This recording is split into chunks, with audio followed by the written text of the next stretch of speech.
Okay, so when I decided to include these two in this 7 days of horror remakes that we're doing, I kind of pictured it going a little differently because, believe it or not, much as I love the slasher genre, the original Prom Night has always been a movie that I never really cared for, and so I was actually expecting to come into this and say, oh, this is going to be really interesting because I don't like either one of these movies, so how are we going to determine which one is better or whatever? But then I hadn't seen the Prom Night remake since it came out on like DVD, which so that would have been like late 2008 or 2009 or something, and I'd never watched them close together before. So, so I did that. So I watched the original movie, and then I watched the remake right after it, and it's like, now it's finally starting to click what people see in the original movie. That's what it took, and you could say probably that has something to do with the fact that the quality of this DVD for the original movie is so murky and so kind of shit that might have something to do with it. And it's probably off-putting when you see like there is a Blu-ray for the original Prom Night. Why do I still have this shitty DVD while I have a Blu-ray for the remake? Well, that just goes into I didn't have really an appreciation for the original Prom Night until just recently, so I'd never really made that investment. And luckily, thank God, I managed to find this Blu-ray of the remake for only like $1. So it was really no cost whatsoever. So what's interesting about these is looking at what was going on when they came out, because they both came out at a very interesting time where what they were doing for their particular generation, I guess you could say, was kind of already oversaturated, I guess you could say. Especially when you look at the original Prom Night, and how even though it's still considered like one of the quintessential ones, like one of the ones that everybody goes back to and was really influential, we were already really deep kind of into the slasher stuff already when it came out, to the point that it got a lot of criticism for that. Like, around the time Prom Night came out, we were probably getting more slasher movies than, I say I was 10 years before I was born, but we were getting so many slasher movies, it was probably even more oversaturated than what superheroes are now. Because obviously superhero movies are big and expensive. A slasher movie pretty much anybody could have made for any amount of money and put it out in theaters, and it would have made some kind of money. And when you look at the remake of Prom Night, we were in this sort of area of I feel like the whole area of the 2000s, an era I do remember, where PG-13 horror had just really taken, like, pretty much almost any PG-13 horror movie that came out was going to be #1 at the box office or close. And I feel like Prom Night was kind of this sort of, maybe not necessarily a peak, but it was at the height of it, for sure, to the point that there's still an in-joke between me and my brother, where in 2008, when this was in theaters, I didn't want to go to it for a specific reason, and it wasn't because I was scared of it, obviously. It was because of the crowd because you think now, in any scenario of any, point in time in history of movies, there are those movies that just attract crowds that are like a younger crowd and a louder crowd, and the movies are always going to be really packed and stuff like that. And you want to avoid those movies because of that. And we ended up coining that audience the Prom Night crowd, because it was this movie that made us kind of finally come to the conclusion of, that's just not really the way I want to see movies, especially movies like this. And because it was that PG-13 era, they could squeeze as many people into the theater as they possibly could, hence all of this. So, and people that are very, very reactionary, so people that are going to come out of movies like this positively, because they don't know any better, which is okay, it's not their fault, I guess. So, going on that, I guess we can talk about, let's talk about the original movie, and so that we can just come over and say, and now this is why pretty much everything in the remake is wrong. So, I will say, I haven't completely been won over by Prom Night by watching them back to back. I just do have much more of an appreciation for it, but there's still some stuff here that isn't quite clicking for me, but what's kind of complicated about this is that it's stuff that would probably work for another movie, or a movie that wasn't like a revenge slasher movie or whatever, because, well, going on the revenge angle, because a lot of the slasher movies in this era around this time, where it was like you hear about, you know, all slashers having motives and stuff like that, but to my understanding, at least from what research has told me and the critics that I read, and read from that era, is that it was actually kind of new for Prom Night to have a motive when a lot of movies like, you know, Black Christmas or Halloween or something, the motive just wasn't really there, and that's what I've praised, you know, Black Christmas especially so many times for the lack of explanation for what was going on, and that's what I feel like that's what makes that movie so incredibly terrifying. So it kind of felt like this was one of the early, not one of the first, but one of the earlier slasher movies that sort of had a particular motive going on. And when you look at that motive, though, we have to look at the opening scene. This opening scene that really shows off how bad and predatory kids can be to each other. And it's like, and it's interesting to see, and it's kind of dark to see that when you look at like later horror movies where like characters have to, something horrible happens and characters have to make a pact. You think of something like I Know What You Did Last Summer or something, or Sorority Row or something, and you think like it's always like teenagers or older kids or something, and it's like at the beginning of Prom Night, we're talking small children are having to make a pact after something horrible has happened. But what's I feel like is kind of throwing a wrench into how we're supposed to feel throughout this movie is that when, you know, a younger crowd in 1980 would go to a slasher movie, they'd probably see themselves or the life that they would want to have. They see, you know, kids their age smoking weed and partying and fucking and all that other stuff. And so it's a little scary to them when these characters start to get offed in graphic ways. But the thing here is, because our list of victims, or future victims, is so specific as to exactly who they are for one particular reason, you look at it and you see how innocent Robin was. How she just wanted to play with them, and then they all ganged up on her until they accidentally killed her.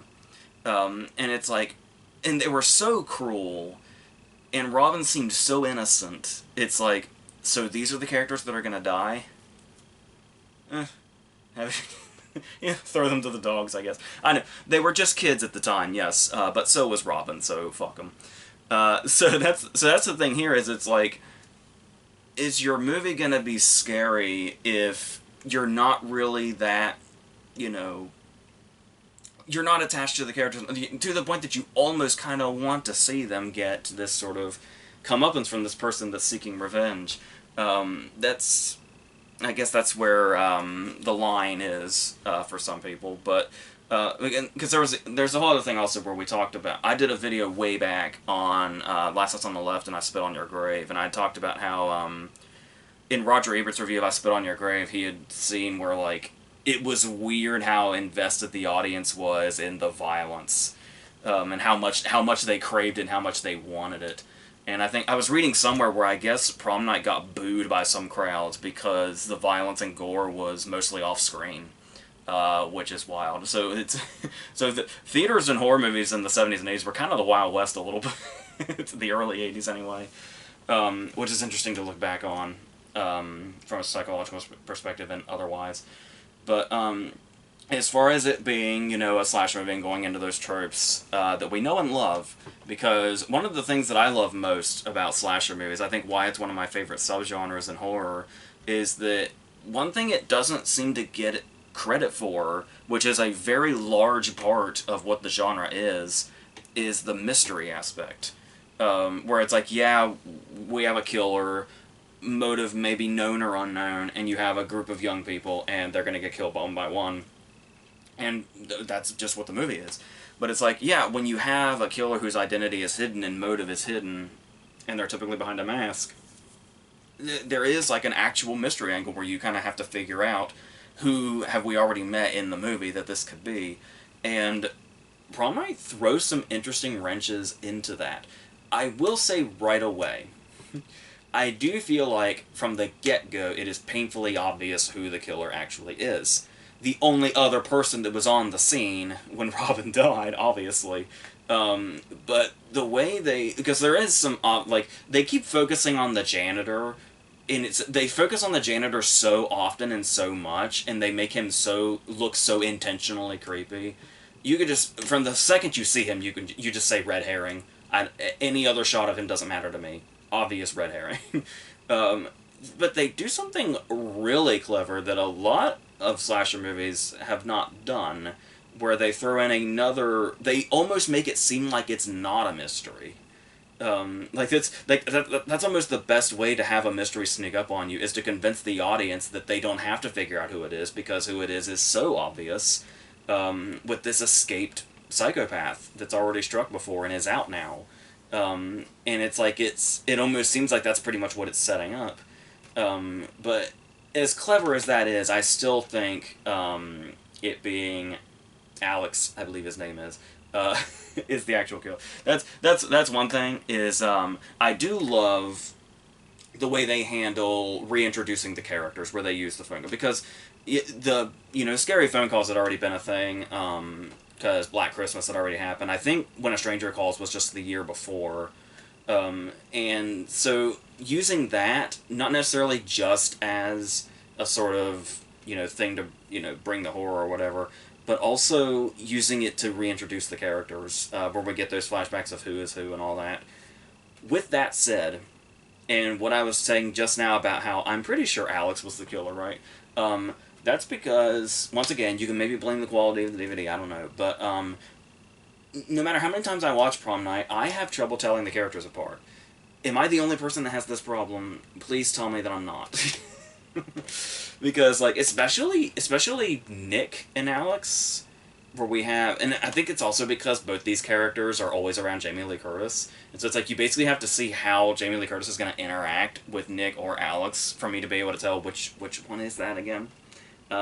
Because I cannot tell the characters apart, I'm going to be honest with you. And even if we get a very, very helpful introduction when the killer calls up the kids from the opening scene, says their name, it gives us a cut of them as a child in that scene to let us know this character was that character. Still, as the movie goes on, I lose track. I lose track of names, I lose track of faces, I'm really not sure who's who, unless they start interacting with each other and saying each other's names, but even then, I don't know. There's even a moment that's kind of really weird, where, Alex is the brother, right?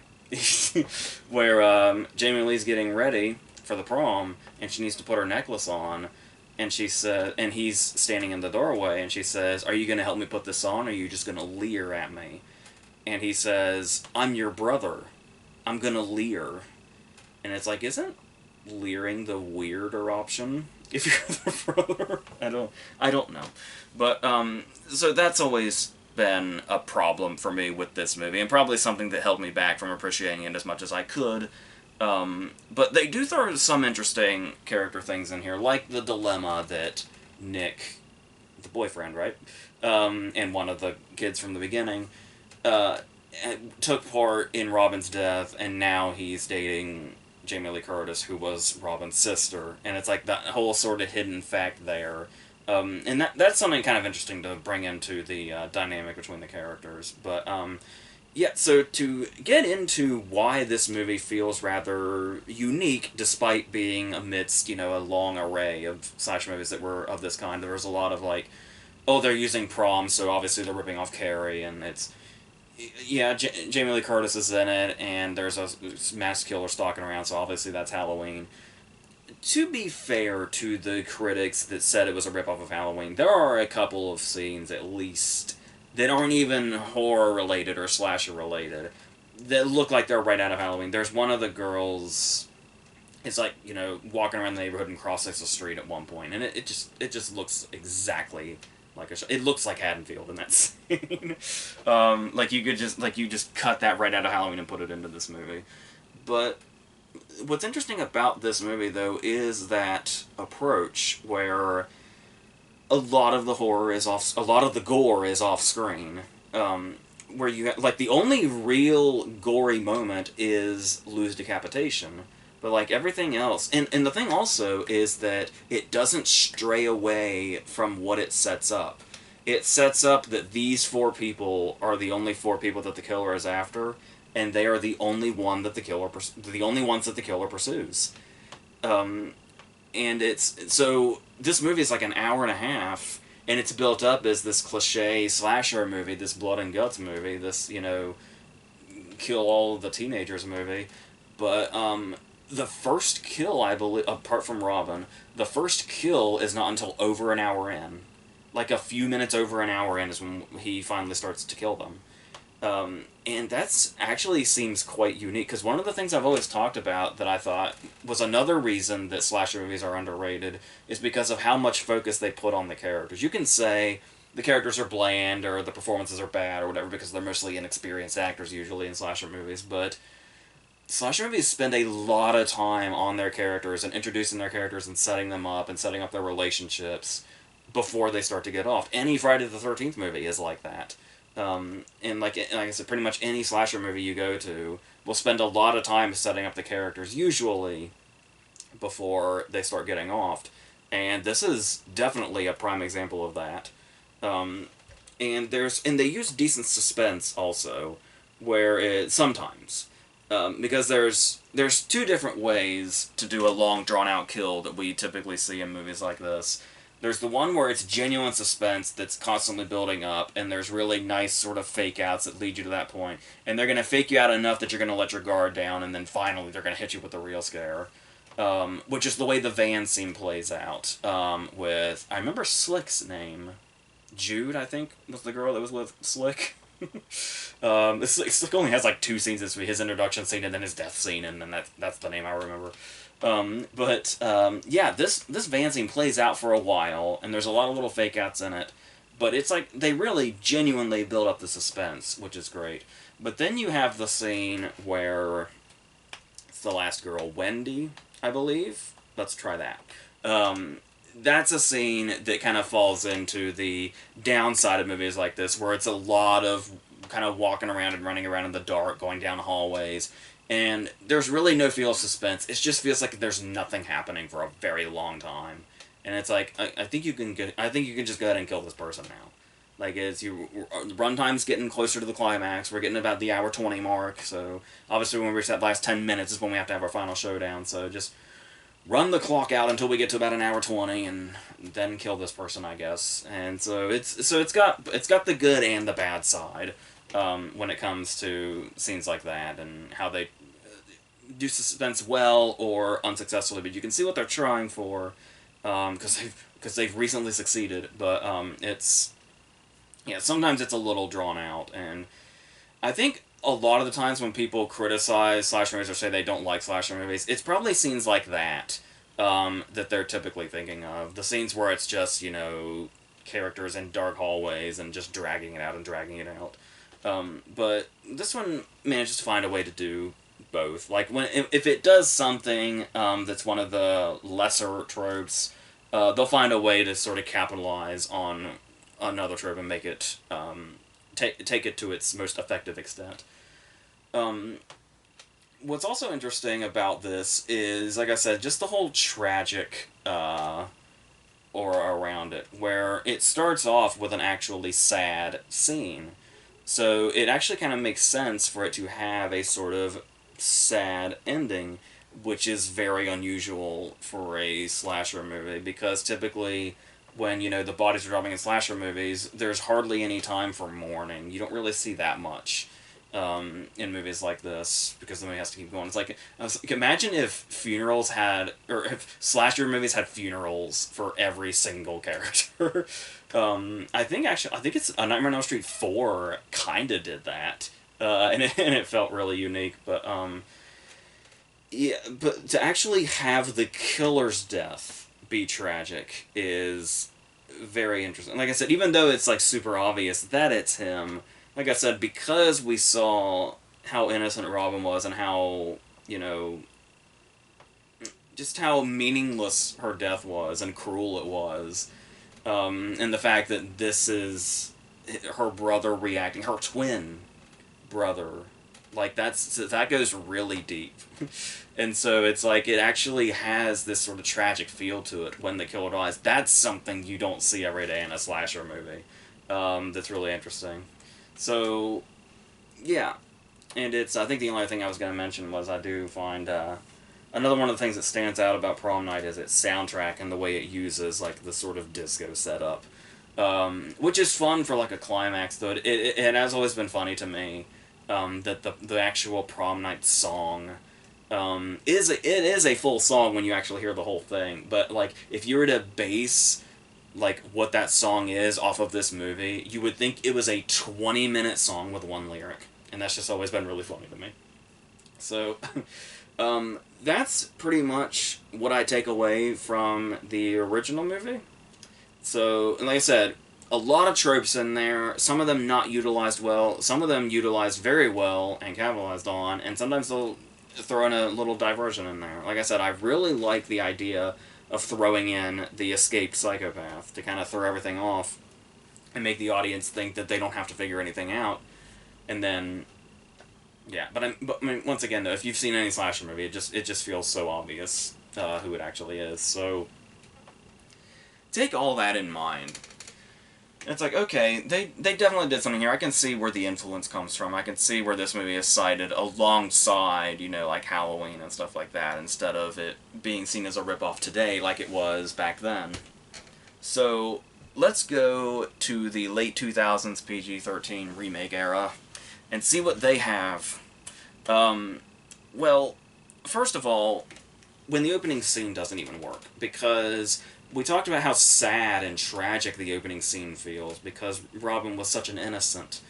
And so it's like, how is this movie gonna make us feel something for what's going on here in its opening scene? Is that what we're gonna get? I mean, maybe in the, I don't know if you want to call it defense, but for lack of a better word, in defense of this movie, I don't know that it could ever be believed that somebody would go into a PG-13 horror movie in 2008, in the era that the condition that horror was in at the time, go in there and say, I feel like I'm going to be emotionally moved in one way or another by the opening scene of this movie. It was never going to happen. But still, it's a shit scene for so many other ways. Like, it doesn't even matter if you feel emotionally involved in it or not. There's so many other reasons that it's shit. Because we have Brittany Snow walk through the door, and she doesn't see her dead dad on the floor, and so she's walking around the house calling out the names of everybody. And she's going from room to room to room, and then she comes in here, and she sees her brother laying on the bed, and because it's PG-13, when she flips him over, he just looks like he's, like, knocked out, but she's, like, shrieking, so he's obviously dead. There might have been, like, a little blood spatter on his shirt, but you can only see it for, like, you can see it for, like, a frame, if that. And then even though she's been walking around the house calling out everybody's name very loudly, making her presence very known, this commotion from the other room comes in, and it's Jonathan Shet killing her mom, which then happens in front of her while she's hiding under the bed. And it's this concept of, how did they not hear her? How did she not hear them? Because it seems like this was a whole thing going on. Like, they weren't hiding. He wasn't hiding the fact that he was killing her mom. This was a whole sort of struggle that was going on, but they can't hear either one of each other. So, your argument here is going to be, oh, that doesn't matter because it's a nightmare scene. But they tell us multiple times throughout the movie that this nightmare scene that she's having is, like, how it played out. Like, how her real experience of this played out. So, I don't know what's more confounding. That, or the fact that there are moments throughout the movie where they say, you know, oh, my mom was killed in front of me, and oh, I have my mom's shawl now, and it's like, oh, your mom's gonna be so proud of you. I swear to God, I'm almost positive, I am 99.9% positive, that apart from the dad's body laying there in the opening scene that she doesn't even see, and then the brother that she turns, the little brother, the child that Jonathan Shet killed and left in his bed that she found, after this nightmare scene, the fact that she had a dad and a brother at all is never mentioned again. It's only the mom that's mentioned. So, I would think your child little brother would stick with you real bad too. And obviously, your dad also, but it's literally like that partner. Like, I almost started to wonder, like, okay, was the dad and brother just, like, part of the nightmare? Did she only have a mom? Like, what? Is that something just the nightmare conjured two more family members or something? I don't know. So that was really weird to me. But, like I said, the movie's not focused on that the way the original Prom Night might have been. So, now I talked about how there's a lot of build-up. It takes about an hour to get to prom, and about that time for a kill to happen. As you can probably guess, we're dealing with a PG-13 crowd in 2008, so we got to get things moving to keep the attention spans as short as possible. So we're pretty much getting right to prom. Like, we get the opening scene, and then it's like a little bit of preparation, a little, oh, hey, here's my mom's thing I'm going to wear, and then we just go to prom pretty much immediately. And we're cutting back and forth between this idea that Jonathan Scheck has been caught and then has now escaped and is looking for her again. Because he's a former teacher that became obsessed with her. And this is the point where you might give them the benefit of the doubt if you don't know it yet.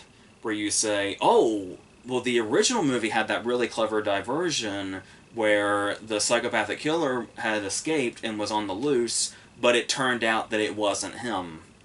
And that he just got caught again off screen. It was just a diversion to, throw the audience off. And then it's a super scary moment when it's like, oh, we know it's the psychopathic killer, and then they say, oh no, he got caught.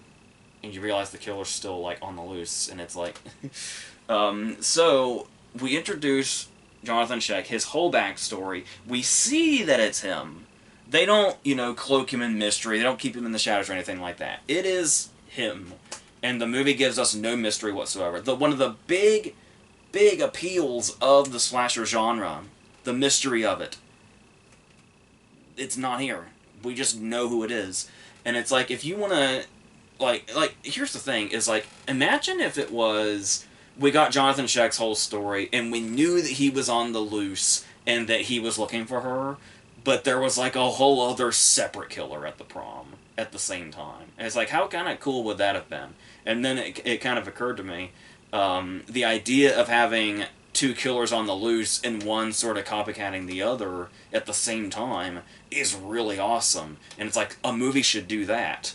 And then it's like, a movie has done that.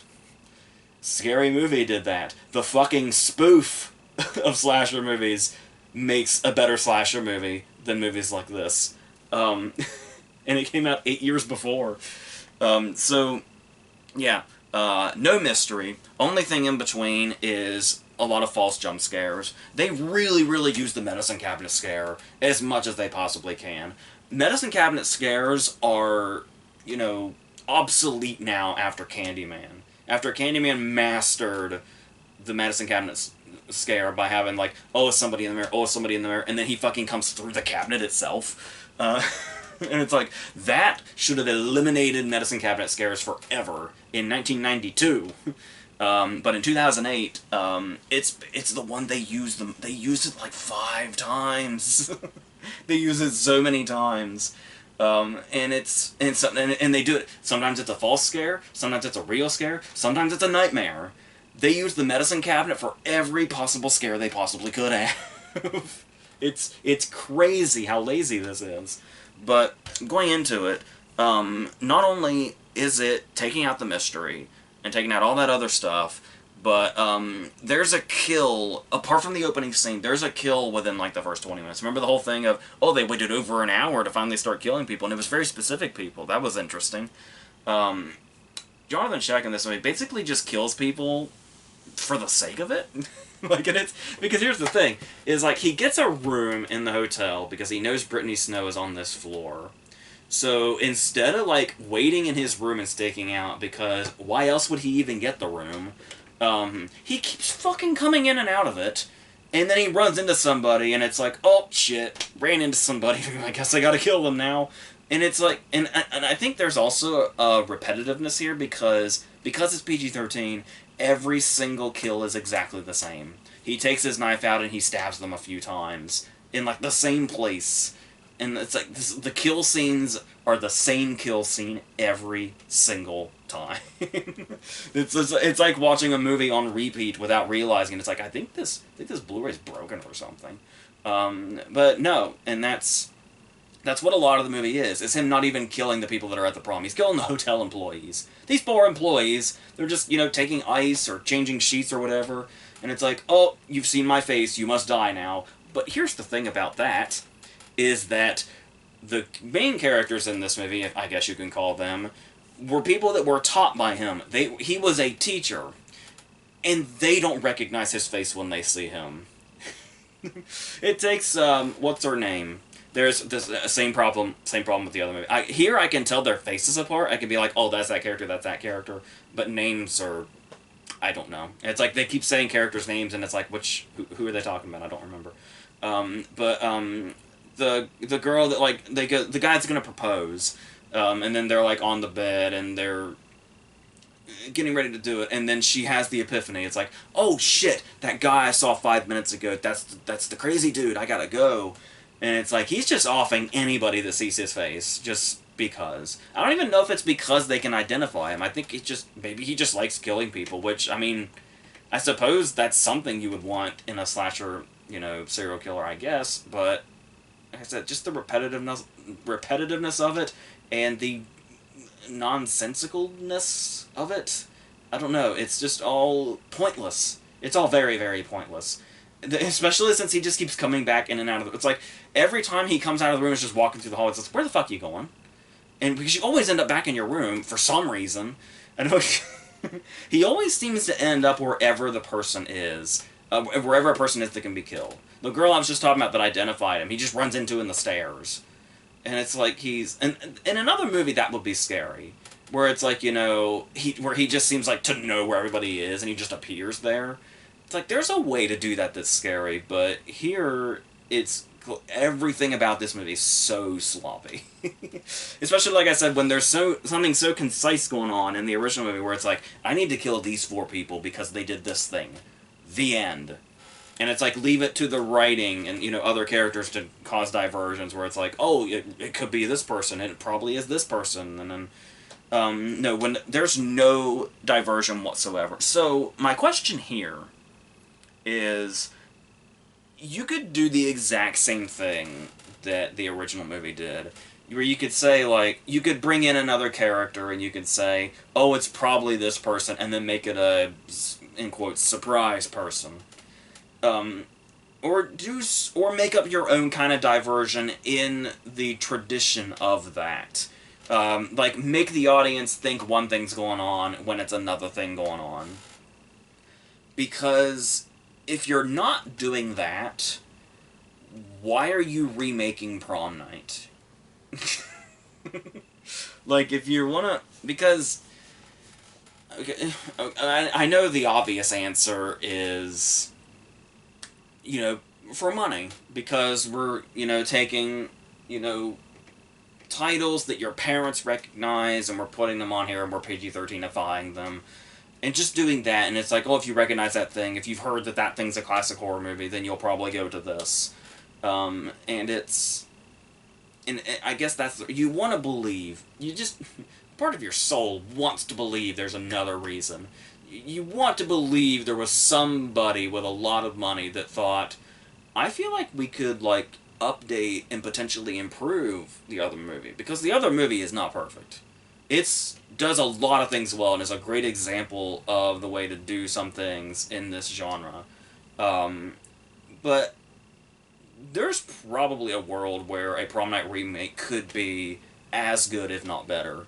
But all they did was make a let's pile up the bodies thing and see how many times we can fake out the audience. I shit you not.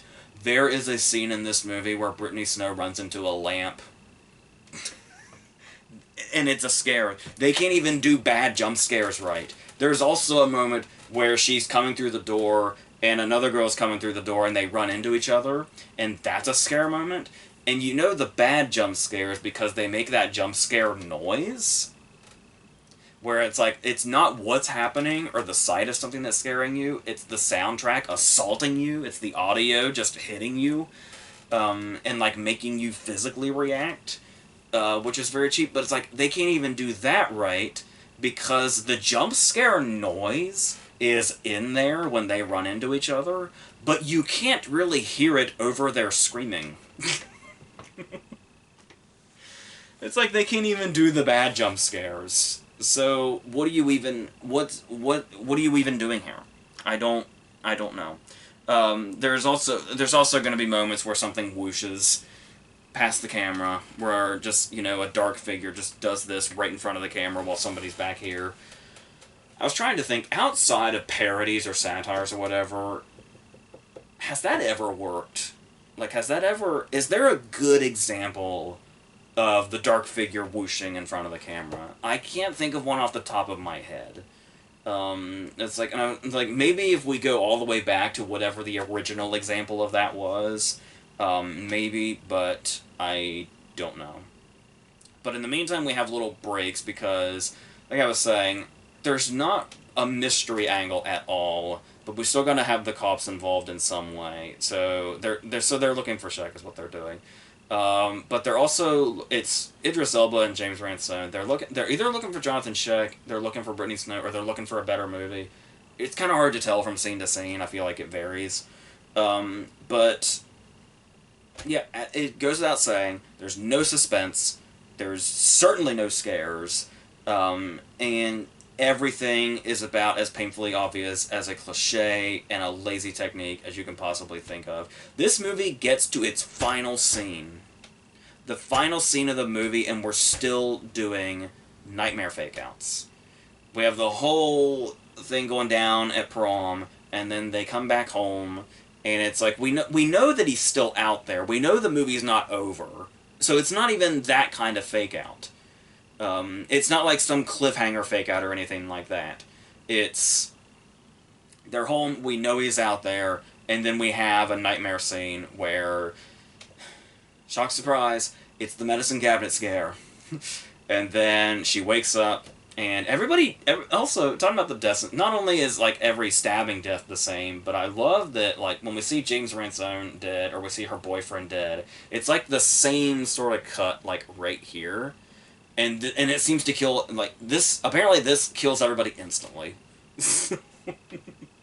And very, very quietly as well. Because she never heard anything with her boyfriend, but she never heard the commotion with him killing her mom, either, or struggling with her mom before, so maybe the takeaway from this movie is that Brittany Snow is deaf, and nobody's noticing somehow. That's a very neglected person. I know her whole family was killed, but she still had her aunt and uncle, right?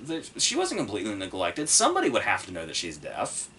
But it's, I don't know. So, that's, and then, yeah, and it's your classic thriller ending, where it's like, just shoot the guy, and then the credits come up. It's hilarious how abruptly it is. And it's like the the movie's so in a hurry to end.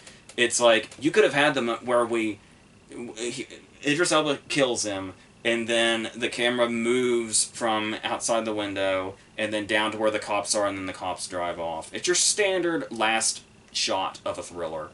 But the credits don't even wait. Just in that very small, quick shot of the camera coming down from the window to the cops driving off, the credits are just already coming off. And it's like, you're done here, right? We're done here, you're done here, we're all done here. Nobody gave a shit about this. Not you watching it, not us making it. Nobody really cared at all. So, that's why Prom Night was made, apparently. The Prom Night remake was made, apparently. So, yeah. So, as I said, never really cared for the original Prom Night, but watching them back to back, things are starting to come a little into focus. I still don't think it's a perfect movie at all. Maybe if I see it in Blu-ray quality, maybe that'll help a lot. Maybe I'll be able to tell the characters apart or something. Because there's also some characters in it that feel like they should be really important that just aren't. Like Leslie Nielsen, whose name is right here next to Jamie Lee Curtis, plays a crucial part, but also kind of doesn't.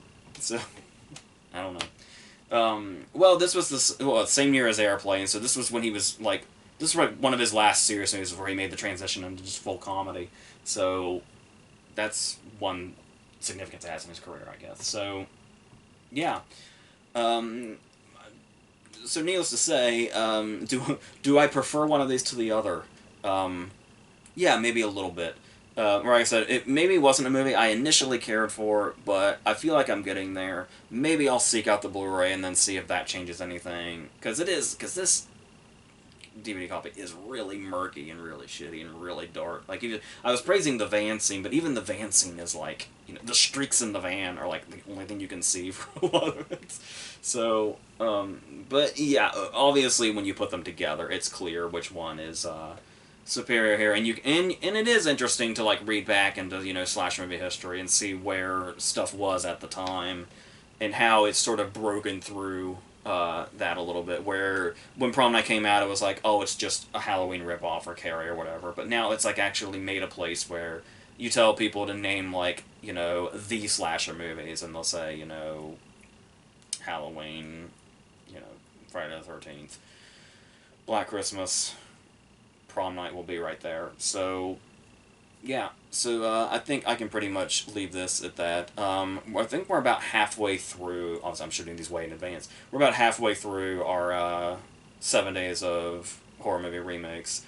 And we'll have one of them, I believe is coming up next or very soon, is one that I mentioned a little earlier in this very video. So, that'll be happening, and then we will continue on through October. So until whatever the next thing is, I think that's it.